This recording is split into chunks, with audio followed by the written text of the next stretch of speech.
La primera vez que Garrett le gritó a mi hijo, mi ex miró hacia otro lado. No fue en su casa. Fue en mi entrada. Frente a mis cámaras.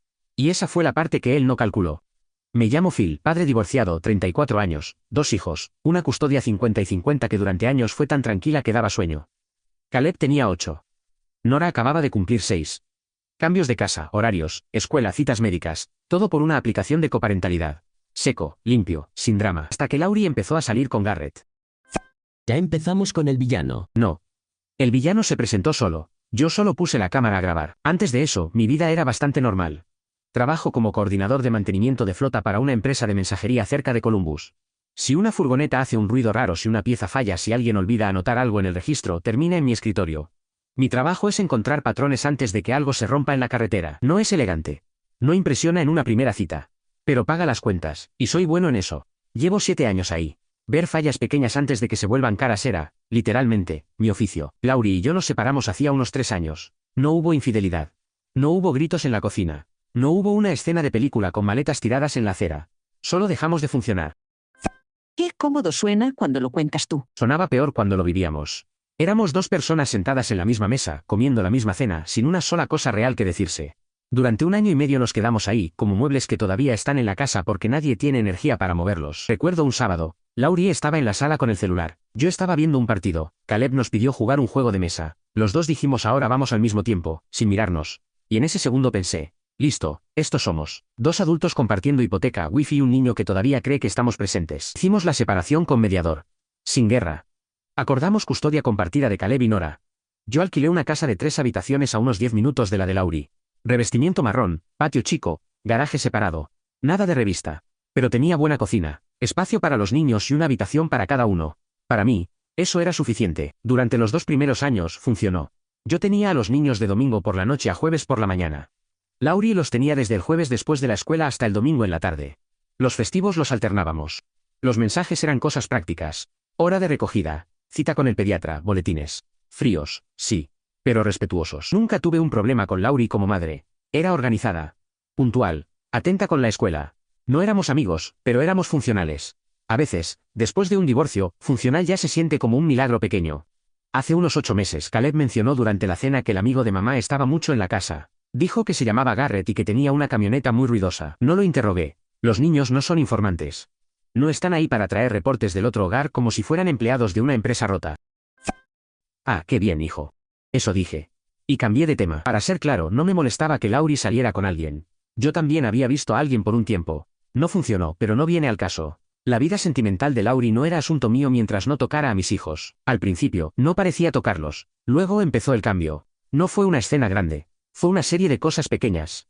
Las peores señales casi nunca entran pateando la puerta. Se sientan en una esquina y esperan a que dejes de fingir que no las viste. Caleb empezó a quedarse callado durante los intercambios. No triste. No enojado. Callado con cuidado. Como si estuviera midiendo cada palabra antes de soltarla. Nora empezó a preguntarme si podía quedarse en mi casa cuando le tocaba ir con su mamá. No hacía berrinche. No se tiraba al piso. Solo lo decía bajito, casi como si ya estuviera practicando aceptar el no. Y cuando yo le explicaba que esa noche era de mamá, asentía. Iba por su mochila y no discutía. Eso me preocupaba más que un llanto. Un niño que pelea todavía cree que alguien puede ceder. Un niño que se rinde rápido ya aprendió otra cosa. O quizá tú le metías ideas. Esa era la línea barata. Si los niños estaban raros, era culpa mía por notarlo. Si yo preguntaba, estaba presionando. Si callaba, estaba exagerando en silencio. Una trampa bonita, de esas que vienen envueltas en tono razonable. Empecé a mirar mejor. Cuando abrochaba a los niños en el coche los jueves, Caleb se ponía rígido. Los hombros se le subían hasta las orejas. Antes me saludaba por la ventana cada vez que se iba. Ahora miraba derecho al frente. Nora se pegaba a mi pierna antes de subir. Me abrazaba hasta el último segundo. Una vez me apretó la mano en la entrada con tanta fuerza que sentí sus uñas a través de mis guantes de trabajo. Tenía 6 años. Nadie debería tener 6 años y agarrarse como si estuviera entrando a una tormenta. También dejaron de contarme cosas. Antes, Caleb volvía el domingo con historias tontas y normales. Fueron al parque. Vieron una película. Nora derramó jugo. Se peleó con un cojín, lo que sea. Ruido doméstico. Vida. Después empezó a llegar, dejar la mochila e irse directo a su cuarto. Cerraba la puerta. Caleb tenía 8 años. Los niños de 8 años no cierran puertas para tener privacidad. Cierran puertas cuando algo detrás de ellos les pesa. Dramático te queda bien. A Garrett le gustaban esas palabras. Dramático, blando, exagerado. Eran su cinta adhesiva. Las pegaba encima de cualquier cosa que no quería mirar. Nora volvió a llevar su elefante de peluche a todas partes. Lo había dejado casi un año antes. De pronto lo apretaba en el coche, en la mesa, en el sofá. Como si hubiera retrocedido a una versión de ella que necesitaba tener algo entre las manos para sentirse segura. A finales de octubre, Caleb hizo una pregunta que no sonó grave hasta que se me quedó clavada.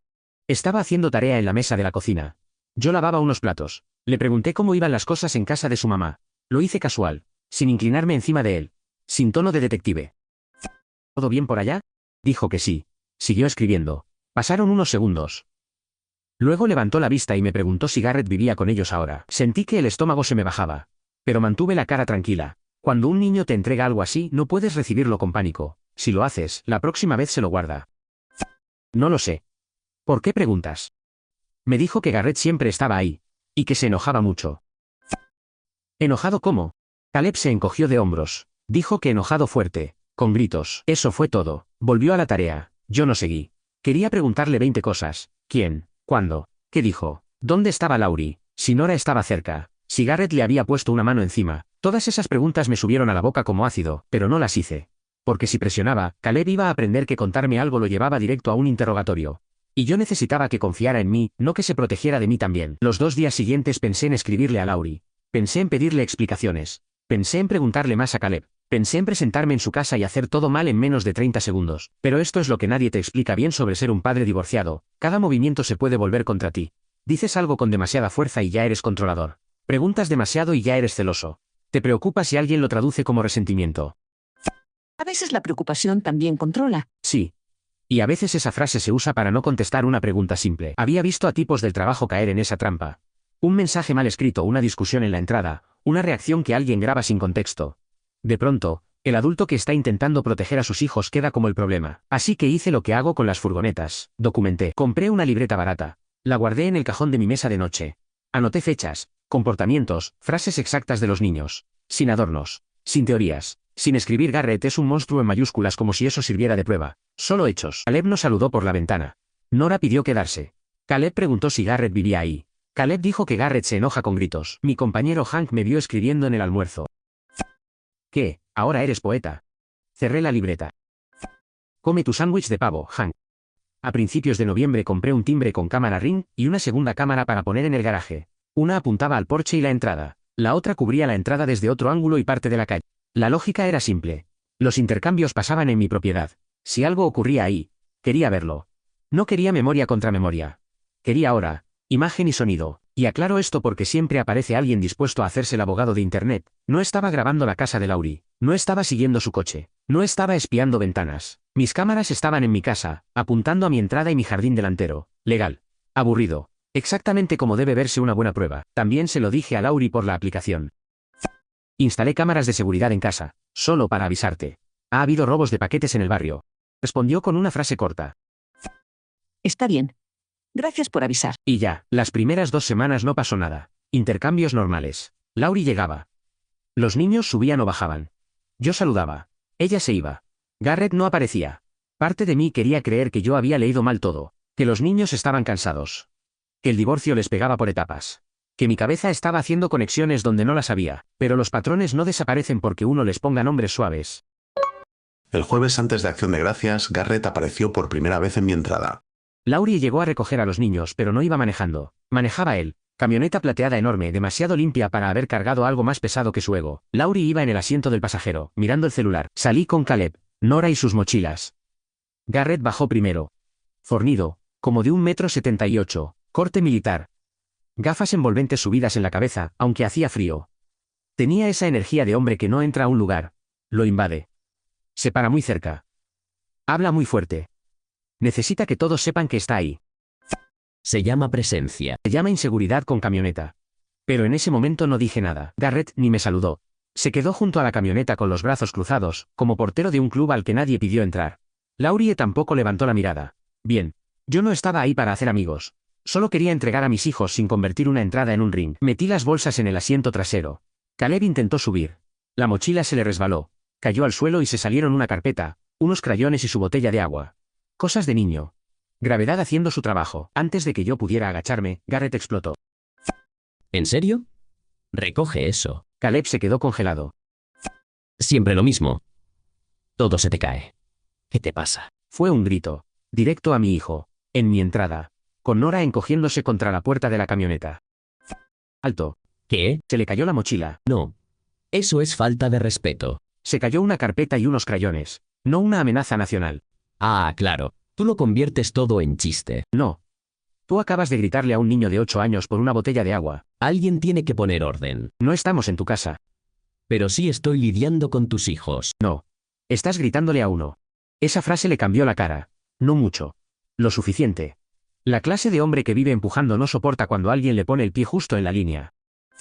Phil, por favor. Laurie seguía en el asiento del pasajero. No miraba a Caleb. No miraba a Nora. No miraba a Garrett. Miraba hacia adelante, como si el parabrisas fuera una salida de emergencia. Eso es todo. No empieces. No empieces. No le dijo eso al hombre que acababa de gritarle a un niño. Me lo dijo a mí. El problema no era el grito. El problema era que yo lo había oído. Exacto. No hagas una escena. Lo dijo después de hacer una escena. Hay gente que prende fuego a una mesa y luego se ofende porque alguien menciona el humo. Caleb, mírame. Caleb apenas levantó los ojos. Estás bien, hijo. Es una mochila. Nada más. Así salen blandos. No. Así aprenden que un adulto no tiene derecho a explotarles en la cara. ¡Qué discurso tan bonito! No es discurso. Es una línea. ¿Y qué vas a hacer? ¿Escribirlo en tu libretita? No sé si lo dijo por casualidad o si Laurie le había contado que yo anotaba cosas. En ese momento no importó. Lo único que importaba era que mis hijos estaban escuchando. Por dentro, yo ya estaba en llamas. Por fuera, hice lo único adulto que podía hacer, no moverme hacia él. Me agaché, recogí la carpeta, los crayones y la botella. Le puse una mano en el hombro a Caleb. Nora seguía pegada a la puerta, apretando su elefante contra el pecho. Sube despacio. Yo te ayudo.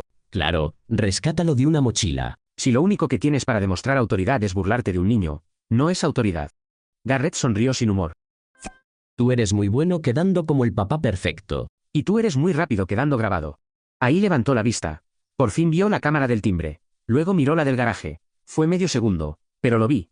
Ese pequeño cálculo. Esa pausa donde un hombre entiende que quizá no controla toda la habitación. Vámonos. Sí, llévalos.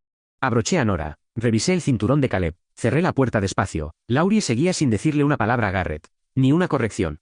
Ni un basta. Ni un no vuelvas a hablarles así. Manejen con cuidado. Sí, claro. La camioneta salió de mi entrada.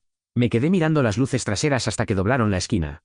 Luego entré a casa, abrí la aplicación de Ring y guardé el video. Ya no era una corazonada. No era un papá celoso. No era drama.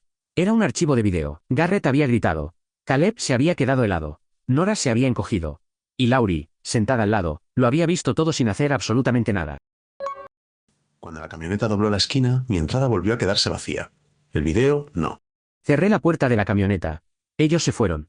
Yo entré a casa, me senté en el sofá y repetí la escena en mi cabeza hasta que dejó de parecer real y empezó a parecer prueba. Garrett gritando. Caleb congelado. Nora encogida contra la puerta. Laurie mirando al frente como si el parabrisas le hubiera pedido no involucrarse. No sabes lo que pensé en ese momento. No. Pero sé lo que hiciste. Nada. Y a los niños el silencio de un adulto les suena igual que permiso. Abrí la aplicación de Ring. Las dos cámaras lo habían captado. La de la entrada tenía todo. Audio limpio, imagen clara, la cara de Garrett, Caleb paralizado, Nora retrocediendo. No había interpretación elegante que lo salvara. No era disciplina. No era tono firme. No era un malentendido familiar de esos que se limpian con un mensaje amable. Era un adulto gritándole a un niño de 8 años por una mochila. Siempre tan dramático. Y, claro, una mochila con crayones, no una laptop, no una reliquia familiar, no el santo grial rodando por mi entrada, crayones. Garrett vio crayones en el suelo y decidió que ese era su momento de convertirse en general de guerra. Guardé el clip. Lo descargué en mi laptop. Lo copié en una memoria USB. Abrí mi libreta y escribí lo que había pasado sin adornarlo. Día, hora, lugar. ¿Quién estaba? ¿Qué dijo? ¿Cómo reaccionaron los niños? Fue jueves. No, miércoles. El día antes de Acción de Gracias. Lo recuerdo porque los niños iban a estar con Laurie todo el fin de semana festivo. Y yo pasé Acción de Gracias solo, comiendo pasta recalentada, viendo partidos viejos y preguntándome si mis hijos estaban bien o solo estaban aprendiendo a parecerlo. Esa noche no fui el tipo tranquilo de la libreta. Fui un padre sentado frente a un video, pensando cosas que no voy a poner aquí. La única decisión inteligente que tomé fue no convertir mi rabia en el regalo que Garrett estaba esperando, porque Garrett era exactamente esa clase de hombre. El que ve un anuncio de camionetas y cree que le están leyendo su biografía. Mucho motor, poca cabeza. Toda la personalidad colgada del llavero. Al menos alguien ponía orden. Orden. Qué palabra tan cómoda para los que solo saben asustar a alguien más pequeño. Después de Acción de Gracias, el calendario volvió a la normalidad. Laurie recogía a los niños. Yo los recibía. Mensajes por la aplicación. Horarios. Mochilas. Tareas. Todo parecía normal desde fuera, que es la forma favorita que tiene el desastre de vestirse bien. Durante las primeras semanas de diciembre, Garrett casi no apareció. Laurie hizo la mayoría de las recogidas sola. Él vino 2 veces, pero se quedó en la camioneta y no habló con los niños. Igual lo anoté. Fecha, hora, quién estaba, qué ocurrió, qué no ocurrió. En mi trabajo aprendí que un ruido que desaparece cuando lo estás revisando no significa que el motor esté sano. Significa que todavía no volvió a fallar delante de ti. El 19 de diciembre, el motor volvió a fallar. Laurie llegó con Garrett manejando otra vez. Nora caminaba hacia la camioneta cuando tropezó con el borde de la acera. Nada grave. Los niños de 6 años tropiezan con el aire, con su propia sombra, con una idea que les cruzó por la cabeza. Se cayó y empezó a llorar. No gritó. No hizo una escena. Fue ese llanto pequeño, con el labio temblando antes de que salga la voz. Garrett bajó de la camioneta. Ya basta. Súbete. Nora lloró más bajito. No tenemos tiempo para esto. Métete en la camioneta. Exacto. Eso quedó en el audio. Una niña de 6 años en el suelo, y él hablándole como si fuera una empleada que llegó tarde a su turno. Nora, ven aquí. La levanté. Le limpié la cara. Le revisé la rodilla. Estaba raspada, no rota. Pero el miedo no necesita sangre para contar como miedo. ¿Estás bien, mi amor? Fue un tropiezo. Eso es justo lo que digo. La consientes. Se raspó la rodilla, Garrett. No está negociando un préstamo bancario. Llora, porque sabe que funciona. Tiene 6 años. Y ya sabe manipular. Ahí estaba el truco. Convertir una caída en manipulación. Convertir una niña llorando en una estratega criminal con coleta. La lógica era tan barata que casi daba risa si no hubiera estado usando a mi hija como material de entrenamiento. Garrett, déjalo. Laurie lo dijo bajo. Sin filo. Sin cuerpo. Una frase arrojada al suelo para poder decirse después que sí había dicho algo. ¿Qué? ¿Ahora tampoco puede caminar? Cargué a Nora hasta la camioneta. La senté. Le abroché el cinturón. Le besé la frente. Te veo el domingo, mi amor.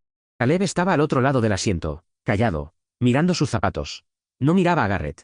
No me miraba a mí. Miraba abajo como si hubiera descubierto que hasta los ojos podían meterte en problemas. Garrett se quedó con la mandíbula apretada. Esperaba que yo mordiera el anzuelo. Que le diera una escena. Que pudiera decir después que el ex loco había explotado en la entrada. No le di ese clip. Entré a casa. Guardé el video. Esta vez no repetí el ritual como un robot. Lo guardé como lo que era. Otra pieza de una máquina que ya estaba mostrando el fallo exacto. Esa noche quise llamar a Laurie. Tenía el celular en la mano. Escribí un mensaje. Lo borré. Escribí otro. Lo borré también. No porque fuera paciente. No lo era. No llamé porque sabía que si abría la boca en ese momento iba a empeorar todo. Si la enfrentaba podía ponerse a la defensiva y decir que yo exageraba. Entonces Garrett sabría que lo estaban grabando. Si ella me daba la razón en privado, igual podía no cambiar nada, porque era obvio que tenía miedo de plantarse frente a él. Estaba intentando manejarlo. No. Estabas intentando que el incendio no se notara desde la calle. El problema es que Caleb y Nora seguían dentro, así que me callé y seguí registrando. También empecé a tomar capturas de pantalla de los clips con la hora visible y me las enviaba por correo. No por paranoia. Por método. Quería una copia con fecha en mi bandeja de entrada. Algo difícil de discutir si después alguien decidía contarme que el cielo era verde y que Garrett solo estaba respirando fuerte. En mantenimiento aprendes una regla rápido. El único registro que no hiciste es justo el que vas a necesitar. Yo no iba a aprender esa lección con mis hijos. Luego llegó Navidad, y por una mañana mi casa volvió a respirar. Según el acuerdo, tenía a los niños la mañana de Navidad. Fue buena. De verdad buena. Caleb recibió el kit de camión a escala que llevaba meses pidiendo, uno con tantas piezas diminutas que parecía diseñado por alguien que odiaba a los padres. Nora recibió una caja enorme de marcadores. De esos que atraviesan el papel y dejan su firma en cualquier superficie inocente debajo. Mi mesa de la cocina se enteró antes que yo. Hicimos panqueques. Les pusimos demasiado jarabe. Caleb organizó piezas por tamaño durante 6 minutos y luego anunció que necesitaba un descanso ejecutivo. Nora dibujó un caballo que parecía una tostadora con patas y me preguntó si era hermoso. Es perfecto. Y lo era. Porque durante unas horas no hubo cámara, ni libreta, ni Garrett.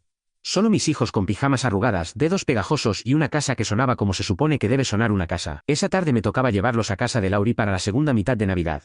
En cuanto nos subimos a mi camioneta, Caleb cambió. No lloró, no protestó. Solo se apagó en el asiento trasero. Cuando llegamos, caminé con ellos hasta la puerta.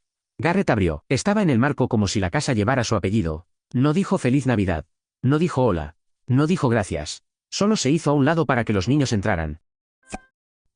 ¿Querías alfombra roja? No. Quería el nivel de educación que uno le da al tipo que trae pizza. Caleb entró primero.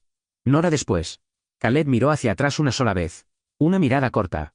No la voy a describir demasiado, porque hay caras de tus hijos que se quedan contigo aunque no quieras guardarlas. Volví a casa y me quedé sentado en mi camioneta, dentro del garaje. Unos 20 minutos. Frank me escribió preguntando si quería ir a comer jamón sobrante y ver una película. Le dije quizá más tarde. No fui. El 5 de enero, Garrett volvió a demostrar que hasta unos zapatos podían ofenderlo. Laurie dejó a los niños en mi casa después de la escuela. Garrett iba en el asiento del pasajero. Caleb estaba bajando del coche cuando la ventana abierta dejó pasar su voz. Y la próxima vez no dejes los zapatos en el pasillo. Caleb se quedó a medio bajar. O los tiro a la basura. Por zapatos. Unos zapatos en un pasillo. No armas ilegales. No serpientes venenosas. Zapatos. El imperio de Garrett estaba siendo amenazado por 2 tenis de niño. Entra, Caleb. ¿Ves?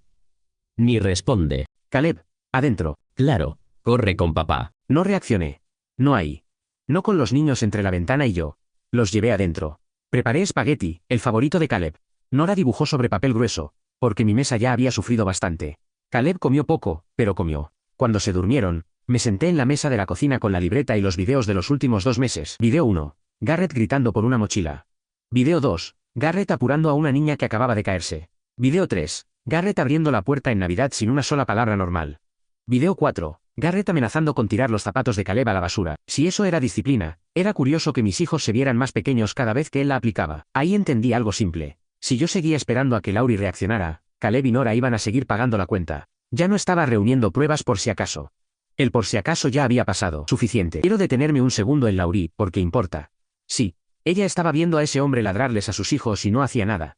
Y sé que mucha gente diría que eso la volvía igual de mala. Yo no lo veía tan limpio. No creo que Laurie fuera malvada. Creo que se acostumbró al ruido. El problema es que los niños no tenían por qué acostumbrarse con ella. No era tan fácil irme. No dije que fuera fácil. Dije que ellos no eran muebles en la casa de Garrett. Caleb y Nora no eran parte del decorado de una relación que Laurie no sabía apagar. Eran niños, personas pequeñas, y parecían ser los únicos que no podían fingir que todo estaba bien. El lunes siguiente llamé a un abogado de familia. Se llamaba Russell Whitmore. Me lo recomendó un compañero de trabajo cuyo hermano había pasado por una pelea de custodia brutal. Fui a su oficina durante mi hora de almuerzo. Me senté frente a él en una silla de cuero que chirriaba cada vez que me movía. Saqué la libreta. Saqué la laptop. Saqué la memoria USB. Le conté todo. Los cambios de conducta, las frases exactas, las fechas y los 4 incidentes grabados. Russell vio los clips uno tras otro sin decir nada. El silencio de un abogado es una cosa horrible. No sabes si está pensando esto sirve o este hombre acaba de gastar mi hora de almuerzo con basura. Yo intenté leerle la cara y no encontré nada. Cuando terminó el último video se quitó los lentes, los dejó sobre el escritorio, y me preguntó qué tan pronto quería presentar algo. Ayer. Me explicó que, en nuestro estado, se podía pedir una modificación de emergencia de custodia si la situación actual representaba un riesgo para el bienestar físico o emocional de los niños. Yo le pregunté si eso alcanzaba con los videos. Me dijo que un solo incidente dramático podía funcionar o podía no funcionar. Depende del juez, del contexto, de cómo lo pinten.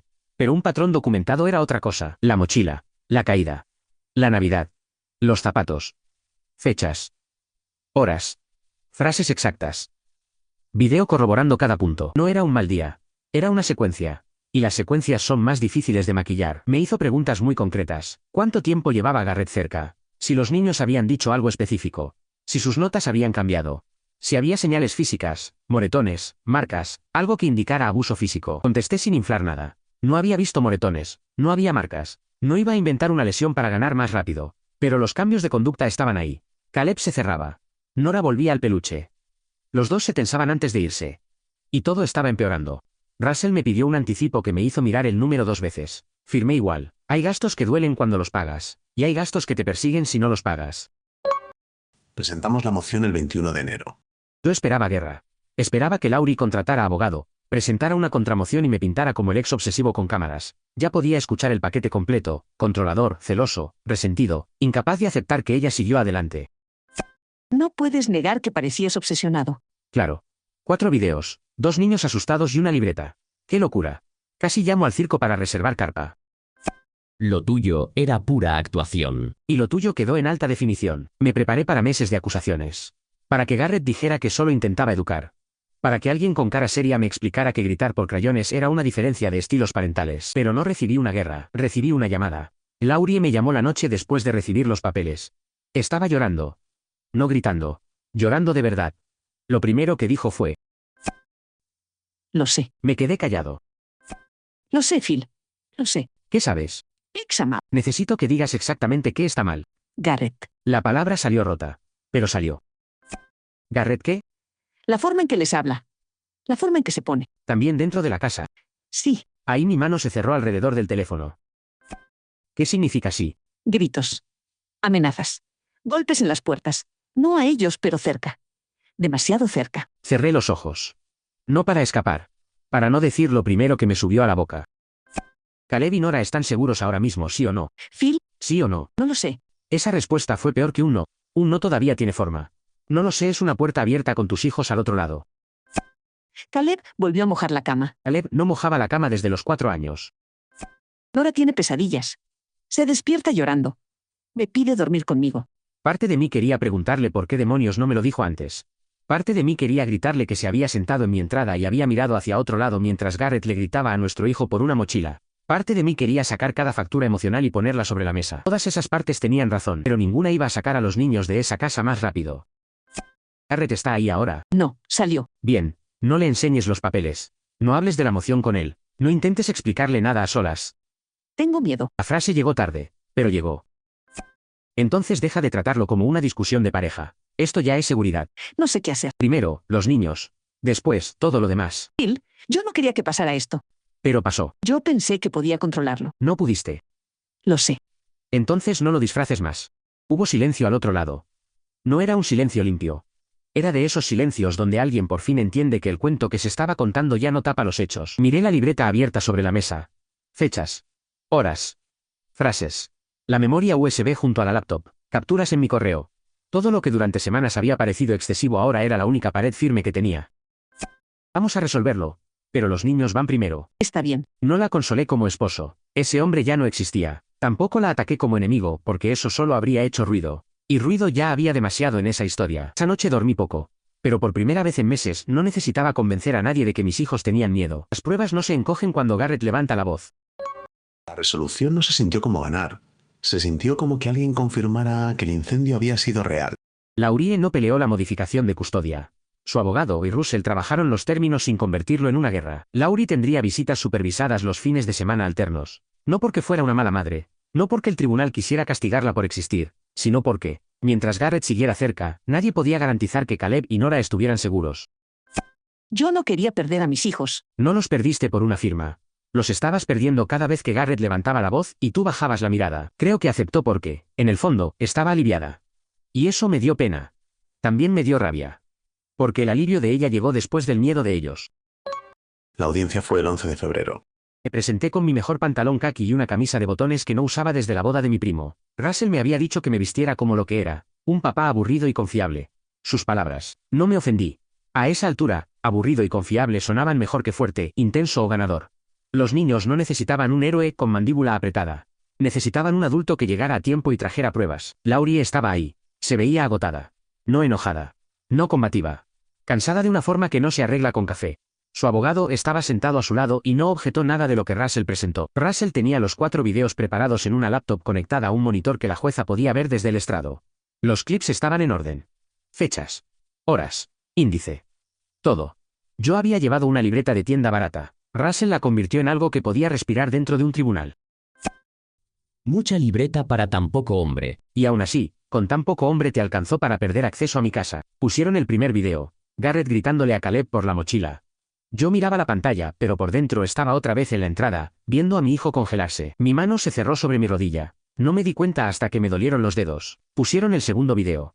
Nora en el suelo después de tropezar, llorando bajito, y Garrett diciéndole que ya bastaba, que se subiera a la camioneta, que no había tiempo para eso. La jueza no cambió de expresión al principio. Ni un gesto.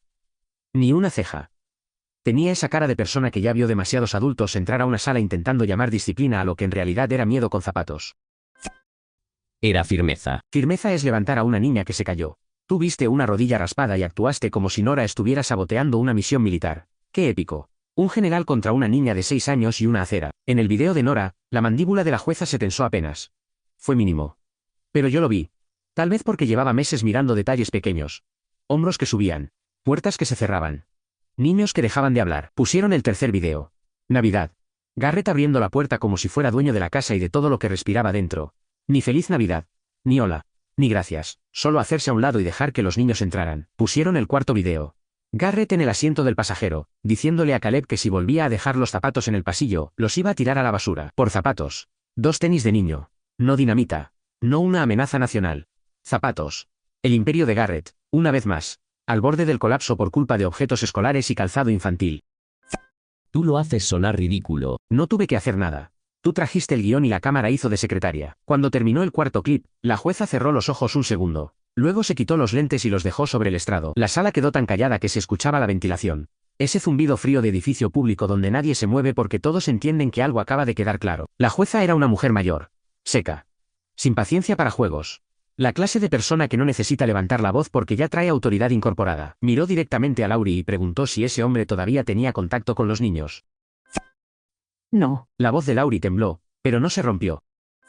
Terminé con Garrett 2 semanas después de recibir los papeles. Ya no vive conmigo. La jueza no la consoló, tampoco la atacó, solo siguió mirando los documentos. Eso fue peor, de alguna forma. La compasión puede hacer ruido, el deber no. Revisó las marcas de tiempo, revisó mi registro de conducta. Russell lo había presentado como anexo, con índice por fecha y una tabla de contenido. El hombre era minucioso hasta para respirar. También revisó los registros escolares. Ahí estaba la caída en las notas de Caleb. Ahí estaban los 2 reportes de Nora enviada a la enfermería por dolor de estómago sin causa médica. El estrés hace eso con los niños. Cuando no tienen palabras, el cuerpo empieza a hablar por ellos. Y el cuerpo de Nora llevaba semanas diciendo lo que ella no podía. La jueza le preguntó al abogado de Laurie si había alguna objeción a la modificación. Él dijo que no. Preguntó si alguna parte quería agregar algo. Russell dijo que no. El abogado de Laurie dijo que no. Y así fue, sin discurso final. Sin música. Sin golpe de martillo como en televisión. La jueza concedió la modificación. La custodia física quedó conmigo. Laurie tendría visitas supervisadas cada 2 fines de semana, con un plan gradual para ampliar el tiempo si demostraba que Garrett estaba fuera de la escena de forma permanente y que su casa volvía a ser estable. Yo perdí la custodia. Perdiste la parte del acuerdo que ya no podía protegerlos. No es una frase bonita. Pero es la frase exacta. Yo no celebré, no levanté el puño, no abracé a Russell, no sentí que hubiera ganado. La gente cree que salir de una audiencia con la custodia completa se siente como victoria. No se siente así. Se siente como descubrir que el incendio era real y que llegaste justo antes de que el techo cediera. Me quedé sentado. Nada más. Y por primera vez desde octubre, sentí que los hombros se me soltaban, como si llevara meses conteniendo la respiración y alguien por fin me hubiera dado permiso para exhalar. En el pasillo, Russell me dio la mano. Me dijo que había hecho lo correcto. Creo que le dije gracias. No lo recuerdo bien.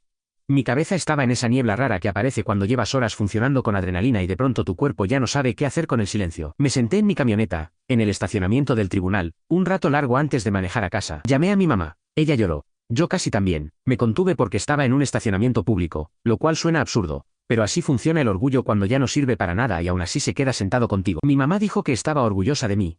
Luego dijo que mi papá también lo habría estado. Mi papá murió hace unos 5 años. Un infarto. Suena raro traerlo aquí, pero en ese momento me pegó de lleno. Él era un hombre callado, constante, metódico. No era de discursos. Era de revisar el aceite antes de que el motor tosiera. Tenía una libreta para el mantenimiento de su cortadora de césped. Fecha, aceite, filtro, cuchillas, todo anotado. De niño me parecía exagerado. De adulto, entiendo que era su forma de cuidar lo que no quería ver romperse. Pensé que había heredado eso para arreglar camionetas. Resulta que también lo heredé para ser padre, porque al final yo no hice nada espectacular. No contraté investigadores. No seguí a nadie. No tuve una pelea viral en la entrada. Compré la misma cámara que cualquier vecino usa para pillar a quien roba paquetes, y dejé que Garrett se explicara solo en alta definición. Eso fue manipulación. Manipulación habría sido editarte para hacerte ver peor. Yo solo puse reproducir. Tú viniste con audio incluido. Si Ring quisiera vender cámaras, podría ahorrarse la familia feliz saludando al cartero. Que pongan un clip de Garrett gritándole a un niño por una mochila y una frase sencilla. Para cuando alguien no debería estar cerca de tus hijos. Brutal, sí. Pero algunas verdades no necesitan marketing. Necesitan batería cargada y buena conexión. Han pasado unos 2 meses desde la resolución. Los niños están mejor. No perfectos. Mejor. Esa diferencia importa. Mejor no significa que todo desapareció. Significa que la casa ya no suena como si todos estuvieran esperando el próximo grito. Las notas de Caleb están subiendo. Su maestra me escribió la semana pasada para decirme que sacó excelente en un examen de ciencias sobre el ciclo del agua. Sé que suena pequeño. Pero 3 meses antes Caleb apenas entregaba tareas. Antes cerraba la puerta de su cuarto apenas llegaba. Ahora deja piezas de Lego por todo el pasillo como una amenaza doméstica. Nunca pensé que pisar plástico a las 2 de la mañana pudiera sentirse como una buena noticia. Está volviendo a ser un niño normal de 8 años, ruidoso. Torpe. Haciendo chistes de pedos como si acabara de descubrir la cúspide del humor humano. El mes pasado se unió a un equipo de flag football. Fútbol americano sin placajes. Y, con todo el amor de padre del mundo, es terrible. Corre hacia donde no está la pelota. Mira al entrenador como si le estuvieran explicando impuestos. Pero corre con una sonrisa enorme. Tonta. Limpia. Los sábados por la mañana me siento en una silla plegable con café y lo miro ser niño. Eso es todo. Esa es la victoria. Nora duerme toda la noche más seguido. Todavía tiene noches malas. Todavía hay pesadillas de vez en cuando. Pero son menos. Y volvió a hablar. Antes medía cada palabra. Ahora habla tanto que a veces tengo que pedirle que respire. Y cada vez que estoy a punto de hacerlo, recuerdo cuando casi no hablaba. Entonces la dejo seguir. Habla de lo que comió en el almuerzo. De lo que dijo su amiga Kennedy en el recreo. De una ardilla que vio en la cerca. De por qué el morado es objetivamente mejor que el azul, según ella, con argumentos bastante agresivos para una niña de 6 años. Yo extrañaba ese ruido. No sabía cuánto hasta que volvió. El otro día me dijo que quiere ser veterinaria o piloto de carreras. Puedes ser las dos. Me miró como si acabara de descubrir una laguna legal en el universo. Laurie y yo estamos en términos decentes. No buenos. Decentes. Hay mucho que no se ha dicho entre nosotros y no sé si alguna vez se dirá. Hay conversaciones que se quedan cerradas como cajas que todavía huelen a humo. Estoy intentando hacerlo bien. Lo sé. Y eso importa ahora. No borra lo anterior. No lo vuelve pequeño. Pero importa. Laurie se presenta a sus visitas. Está conectada con los niños cuando está allí. Los supervisores no han reportado ningún problema. Creo que perder la custodia primaria fue una llamada de atención para ella. Espero que lo haya sido. No por mí. Por Caleb y Nora. Yo los amo. Nunca dije que no. El amor no siempre alcanza si no sabe ponerse de pie. En cuanto a Garrett, no sé dónde está y no me interesa. Lo único que sé es que ya no está cerca de mis hijos. Esa es la información que necesito. Ahora, ni siquiera preguntas por mí. Cuando alguien deja de estar cerca de tus hijos, no necesitas seguirle el rastro. Solo necesitas que no vuelva. Laurie mencionó una vez que él intentó contactarla después de todo. Ella lo bloqueó. No pedí detalles. No era mi asunto mientras él siguiera lejos. Y sigue lejos. Russell Whitmore valió cada centavo. Después de la audiencia me dijo que los jueces ven demasiado. Ella dijo en casos de custodia. Versiones cruzadas. Adultos puliendo frases para quedar como víctimas y convirtiendo cada detalle en niebla. Lo que hizo la diferencia fue el video con audio, fecha y hora. Pero también la libreta. El registro escrito demostró que yo no estaba reaccionando a una sola escena porque me había enojado. Estaba siguiendo un patrón. Me dijo que eso pesa más de lo que la gente cree. Hank me preguntó la semana pasada cómo había salido todo. Le conté la versión corta. Él asintió, dijo que bien por mí, y luego me preguntó si quería la mitad de su sándwich porque su esposa le había empacado 2 por accidente. Era de roast beef, lo acepté. Algunas amistades no dan discursos. Te pasan medio sándwich y se quedan cerca. A veces eso alcanza. Lo que más me persigue es lo cerca que estuve de no hacer nada. Vuelvo mucho a eso. Nadie iba a salvar a mis hijos excepto yo. Laurie no podía, porque estaba atrapada en una situación mala y no veía la salida. La escuela no sabía lo que pasaba. Caleb y Nora no podían explicarlo de una forma que un adulto ocupado pudiera archivar como urgente. Me tocaba a mí, y casi no hice nada. Casi no hice nada porque tenía miedo de mover demasiado el bote. Miedo de parecer el ex difícil. Miedo de que si presionaba demasiado, perdiera lo que ya tenía. Yo también tenía miedo. Sí. Pero ellos eran niños. No podían cargar con tu miedo y el mío al mismo tiempo. Aprendí esto. Cuando un niño cambia, no esperes a que lo explique perfecto. Mira, anota, guarda. Sé aburrido si hace falta. Documentar no es exagerar. Instalar cámaras en tu propia propiedad no es paranoia. Escribir cosas en una libreta barata no es drama. A veces, ser el tipo aburrido, metódico y sistemático es exactamente lo que tus hijos necesitan que seas. Yo arreglo flotas para vivir. Encuentro el problema. Lo documento. Pido la pieza. Programo la reparación. Resulta que ese mismo método también funciona cuando lo que está roto es un acuerdo de custodia. Me comparaste con una falla mecánica. No. Una falla mecánica no se burla de niños. Tú eras más bien una luz de check engine que gritaba mucho y aún así terminó en el reporte. Todavía tengo la libreta en el cajón de mi mesa de noche. No he escrito en ella en semanas. Eso se siente bien. Más de lo que pensé. Hay una cosa que todavía no sé resolver. ¿Cómo hablar con Caleb cuando sea mayor? Tiene 8 años. Sabe que las cosas cambiaron. Sabe que ahora vive conmigo tiempo completo. Sabe que las visitas con su mamá son diferentes. Pero no sabe de las cámaras. No sabe de la audiencia. No sabe de todo lo que pasó detrás. Algún día va a preguntar. Y todavía no sé qué voy a decir. Le he dado vueltas 100 veces. No tengo las palabras. Quizá cuando llegue el momento las tenga. Quizá no. Supongo que cruzaré ese puente cuando estemos frente a él. Por ahora, mis hijos están seguros. Duermen en sus camas, al final del pasillo. La luz nocturna de Caleb está encendida. Él todavía no admite que la usa. Pero veo el brillo debajo de su puerta. Nora tiene su elefante de peluche metido bajo el brazo como siempre. Eso basta. Eso es todo. No hubo momento de héroe. No hubo gritos en la entrada. No hubo una escena viral que arreglara el mundo en 30 segundos. Solo hubo una cámara. Una libreta. Un padre con miedo de equivocarse. Y 2 niños que necesitaban que alguien fuera constante cuando todo lo demás se movía. ¿Lo haría otra vez? Cada parte. Sin dudarlo. Garrett creyó que podía asustar a mis hijos hasta dejarlos callados. Se equivocó. La cámara habló por ellos.